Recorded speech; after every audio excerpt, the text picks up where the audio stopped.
Sa Instagram ni Casey Concepcion, kamakailan lamang ay binati niya ang kanyang ama na si Gabby Concepcion ng Happy Father's Day. Sa nasabi nga pong post ni Casey, ibinahagi niya ang mga photos nila ni Gabby nung bata pa lamang siya hanggang ngayon. Kasama niya nga ang kanyang amang si Gabby Concepcion. Casey Concepcion about sa pagpili ng makakasama mo sa buhay. Narito ang naging pagbabahagi ni Casey sa kanyang IG story.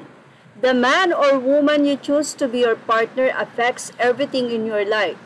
Your mental health, your peace of mind, your love inside you, your happiness, how you get through tragedies, your successes, how your children will be raised, and how much more, and much more.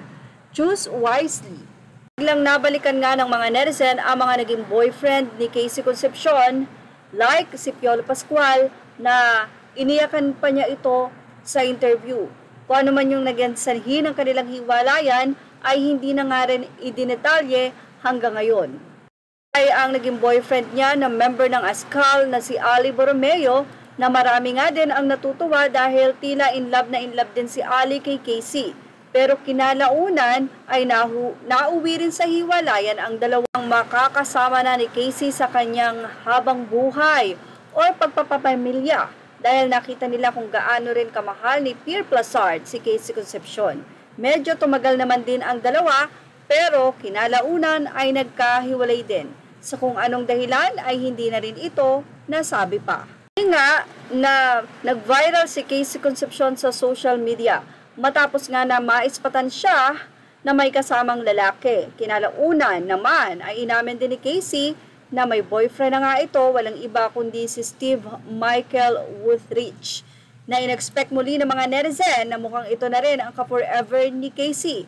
Pero hindi din pala dahil nito lamang tila na kumpirma na hiwalay na nga si Casey at ang nasabi nga pong Swiss-Pinoy ex-boyfriend.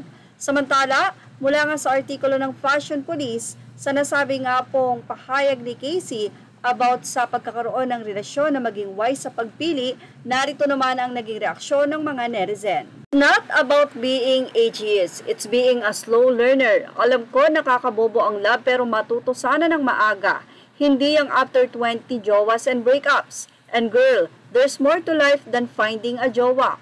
Find yourself muna and heal. We can all see your deep-seated childhood trauma, red flags from a mile away. Na nga, parang ang sinasabi ng guy sa IG niya is si girl ang toxic. Ang sagwa kapag ang lalaki ang nagpo-post ng mga patamang quotes. Anyway, ewan ko ba dyan kay Casey, tanda-tanda na and after all your failed relationships, ngayon mo lang napapagtanto yan. O siya, better late than never. Ang ilang netizen kay Casey. Note to self ba yan? Mag-40 ka na girl pero di mo pa ma-apply sa sarili mo. Grabe naman with age mention talaga te.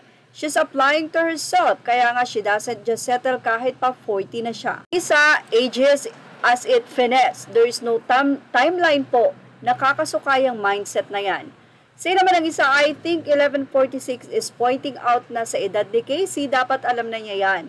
Na she's old enough and perhaps had more than enough experience to know better. Hindi niya na mention yung age just because. This time, mukhang mas magiging careful na nga itong si Casey Concepcion. At syempre, ang mga fans, inihiling na matagpuan na nga ni Casey ang lalaki na iibig sa kanya at magkakasundo sila, syempre. At yan ang ating Showbiz Now update. Images are all credit to the rightful owners. Thank you for watching Showbiz Now.